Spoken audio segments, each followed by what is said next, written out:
This is the TBS Tango 2, and it has been one of the most hotly anticipated radios I can think of. I first started hearing about the Tango 2 over a year ago. There were rumors that TBS was working on the Uber controller.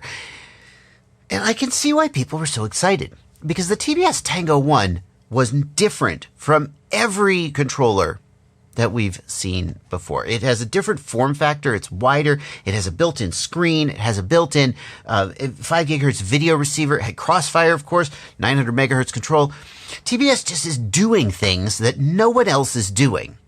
So when people heard that they were making something to follow up the Tango 1, that was a pretty tall order. So now the Tango 2 is here. And the question we got to answer is, has it lived up to those expectations? And whether it lived up to those expectations or not, is it a good radio? Is it the radio that you're going to buy? I'm Joshua Bardwell, and you're going to learn something today.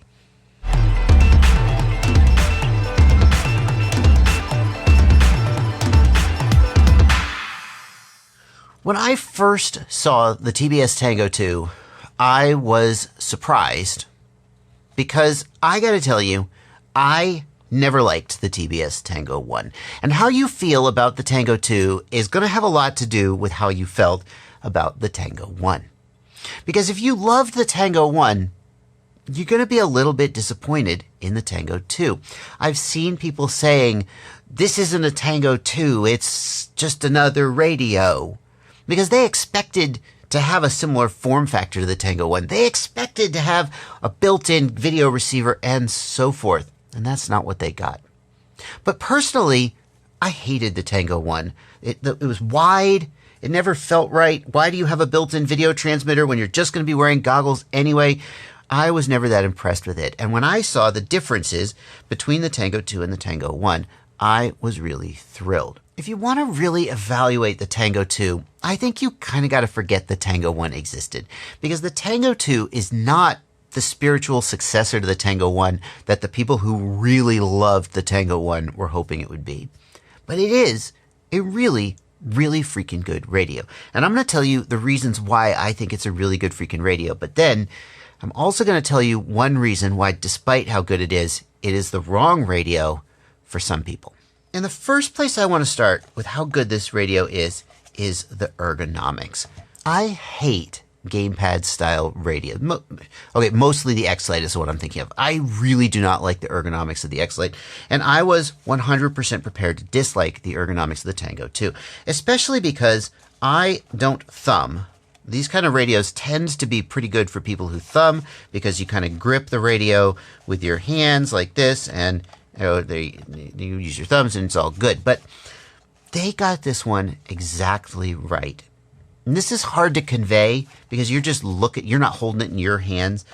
The way that it fits into your hand is exactly right. In fact, it's not that different from how a full-size radio fits into your hands. They basically took all of the parts of the radio that touch your hands and then just got rid of the rest of it to make it smaller and lighter.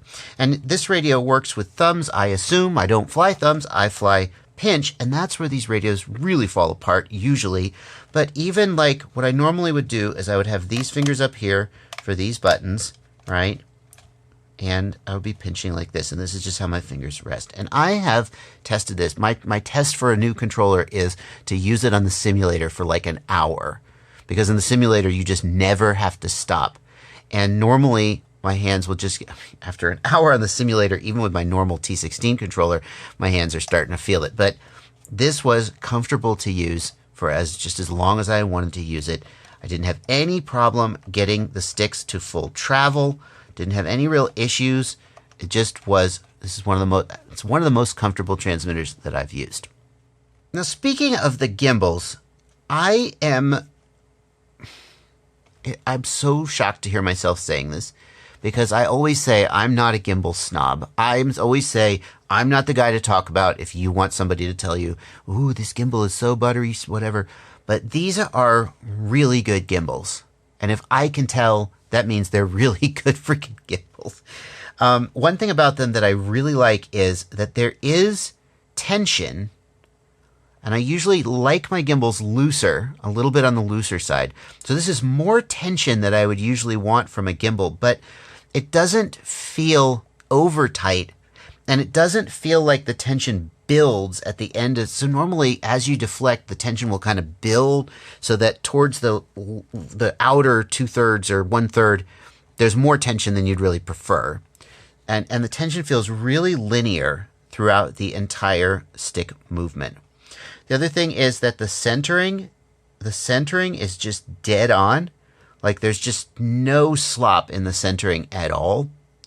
And as you begin to deflect the stick, there's not even the tiniest little bit of sort of grindiness or graveliness. It's just completely smooth, completely precise. I really, really freaking dig these. The other thing is on the throttle, like a lot of people will go and they'll put some lubrication on the throttle or some Teflon tape to make the throttle feel smooth, but the throttle feels just completely smooth, and really just similar to the spring-loaded ones. These are really good gimbals. They're also worth noting there are full-size gimbals. They're not the little micro gimbals like on the X-Lite. So yeah, they're quite good. You can adjust the length of the sticks. If you want more throw, you just screw this part off, and then this is like a lock nut that comes up underneath it. I haven't adjusted these to match my fingers yet, but I did some simulator flying with them on the lowest setting, and they were fine. Also worth noting that these are Hall effect gimbals, but TBS has done something very, very clever.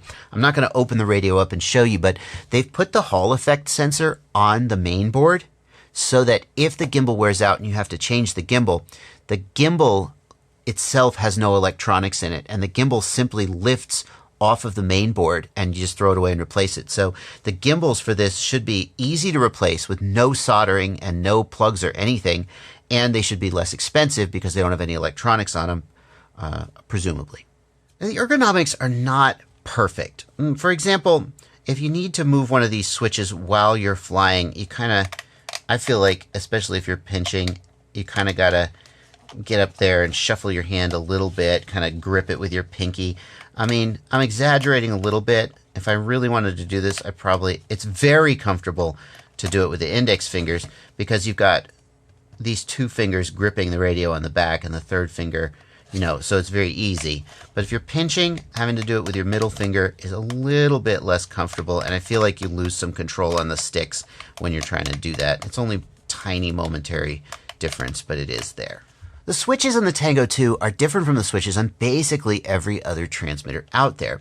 TBS has gone with these low-profile flat switches. We got a 3-position here, we got a 2-position here, and there is a momentary on the back. And the reason that they did this, I assume, is for durability. This whole radio just smacks of something that you could tuck up and throw in a bag. So on the Pro version of the radio, you can lift up the gimbal, bend it over sideways, and the gimbal folds down. So freaking cool. And when the radio is packed down like this, it is essentially unbreakable. You don't need a case for it. You just stuff it in your bag, throw it wherever. What's going to happen to it? Nothing's going to happen to it. There's nothing to break. And that, to me, is the big advantage of these low-profile switches. Now, I have literally seen people on the internet saying, that's a deal breaker. If that's how you feel, so be it, but I don't mind. At the end of the day, a switch is just there to switch, and these are completely functional. The fact that how many switches have you broken on your Tyrannus or on your Jumper and needed to replace them? I've broken a lot of them. To be fair, I've never broken one in my bag, but I've broken them by dropping the radio and it breaks, and I even have, literally right here, I have some spare switches that I just keep for when I break them. Well, to me, the durability advantage of these switches is well worth the change in form factor. Now, speaking of controls, we do have 2 3-position switches, 2 2-position switches, and here on the back, 2 momentary switches. Notice what's missing? Yeah, there aren't any potentiometers or side sliders or anything like that. And this speaks, I think, to the design intent of the radio, because what TBS seems to be trying to do here with the Tango 2 is make a radio that is really good for a certain type of pilot. It's an FPV multi-rotor pilot, and that's kind of it. It's not a person who has a glider with 57 mixes and needs sliders and buttons. It's not a person with a big, complicated fixed wing with 17 different switches and servos and all that stuff. It's just not a radio for those people. But for a typical quad pilot, there is more than enough here to get the job done. So for example, I'd probably put my arming switch here on the left. I'd get used to that. I'm going to have angle mode and turtle mode here on the right. We're going to have a momentary switch here. That would probably be my beeper. And if you want to do two-stage arming, you could use the momentary for that and arm. You put your beeper over here on the left. What else? Well, you can see that there's enough there for a typical basic to intermediate quad pilot. But if you really start pushing things with like, okay, this is going to be my rate profile for my in-flight adjustments. And what about my OSD profile? Oh, well, if you're the kind of person who's got 57 million controls mapped on your radio, this isn't for you. And you can just look at your current radio and ask yourself whether you're that person or not. Now, another thing that's missing from the radio is the trim switches. There are no trim switches here, and if you fly multi-rotors, then you probably don't use your trim switches much. I will say, when I'm flying a tiny whoop in angle mode, the right way to trim out the accelerometer is by doing accelerometer calibration and accelerometer trim. But sometimes if I'm like at a race and I just have noticed my accelerometer's a little bit out of whack, I'll just real quick bump the trims and straighten it out and get on to the next heat. So that definitely is something that I've used. The way that the Tango handles trims, it does have a trim function. It just doesn't have it with switches. And the way you do it is you rudder trim. Double click the scroll wheel here and it calls out the trim that you're adjusting. And then trim center. So you can imagine yourself flying. Throttle trim. Elevator trim. Aileron trim. Rudder trim. But it's not great. It's okay, but it's not great because like you could see while I was double pressing there, I don't know if you caught it, but I accidentally rolled the wheel a little bit and moved one of the trims. Now which one? Trim center. Throttle trim. Trim center. Trim center. There we go. Elevator trim. So it's a little bit cumbersome. And there definitely are people out there who have said, you know, when I'm flying a $10,000 plane and it's going 100 miles an hour and I need to trim, I'm not going scrolling through menus. I need to be able to hit the trim tabs. There is a special function here in OpenTX. If we hit menu and then page to the special functions tab, we can actually create a special function, instant trim. And basically the way that works is that you'll put the sticks in the position to hold the airplane straight and level, and then you'll just hit that button and it'll automatically set the trims. Now that's probably what most people using this radio with airplanes are going to do. Now as you can probably tell from looking at the menus, this radio does run OpenTX. See, all this stuff is going to look very, very familiar to anybody who uses OpenTX. And that, again, is going to be a case where if you loved the Tango 1, you're going to need to just move on, because the Tango 1 had its own operating system and it was good, but let's face it, OpenTX is where most people in FPV multirotors are. That is where almost all of the educational content is, and it's a good thing because OpenTX is a massive learning curve for a lot of people, but personally, I'm a big fan of OpenTX. It's powerful. Once you know how to use it, it's not that complicated, and it's just nice to see all these different radios running the same operating system, being interoperable in that, you know, once you know how to set one of them up, you just know how to set them all up, and that's pretty good. But this is actually not OpenTX. It is FreedomTX. And Thank you. And FreedomTX is a fork of OpenTX created by TBS. Now, there's nothing unusual about that. When Jumper wanted to make their own radio, they forked and made Jumper TX. You might ask the question, why didn't TBS just work with the OpenTX devs to get the Tango 2 incorporated in OpenTX? And the short version of the story is that they say that they intend to do that they're going to merge these changes back, and eventually the TBS Tango 2 will be able to run a stock build of OpenTX the same way that you can with so many other radios. But the gist that I get is that while TBS was working on this firmware, they didn't want to be sort of going back and forth with the OpenTX devs, and they were just like, screw it, we're just going to take the code base, we're going to do all these things to it, and then we'll give it back and merge it back in. I'm sure that TBS is sincere about that. I will say, though, that the OpenTX devs have had issues in the past with integrating new radios, especially when the developers of those radios didn't work closely with the OpenTX devs during the development process. And that was true of the Nirvana, and that was true to some degree of the Jumper. So I hope that this will all come true, but I'm not sure it's going to be as seamless as TBS might hope that it would be. That being said, for now, you can just update the firmware via TBS Agent X, and it actually is a little bit easier, frankly, than flashing it with OpenTX Companion. Speaking of OpenTX Companion, at least as of today, OpenTX Companion 235 doesn't seem to support the TBS Tango 2. It's not in there. So if you try to connect this and read the models and settings or configure the Tango 2 with OpenTX Companion, at least as of today, that isn't possible. Speaking of the software, it has to be acknowledged that there are some bugs in Freedom TX as of today. I've had various people reporting a few bugs to me, not a lot, but like, for example, one of them is that when you read telemetry sensors from the quad, if you then go try to use those telemetry sensors in the radio, when you select the sensor from the list, the wrong sensor shows up, and it's a little difficult to know that you're like making an alert based on the correct telemetry sensor. I'm sure that this is something that TBS will fix before too long. It is definitely first rev software, though, and there still is a little bit of room to go on the development. Coming down here to the bottom, we've got a USB-C port, and that is used for plugging into the computer and updating firmware. It can be used as a game controller as well, just like any other OpenTX-based radio. In theory, in the future, it will be used for backing up and modifying the settings on the radio, although you can't do that today, and it's used for charging. The battery is an internal 5,000 milliamp hour 2S battery, and it is not changeable theoretically, you could open the radio up and change it, I suppose, if it got old and worn out, but it is not easily changeable.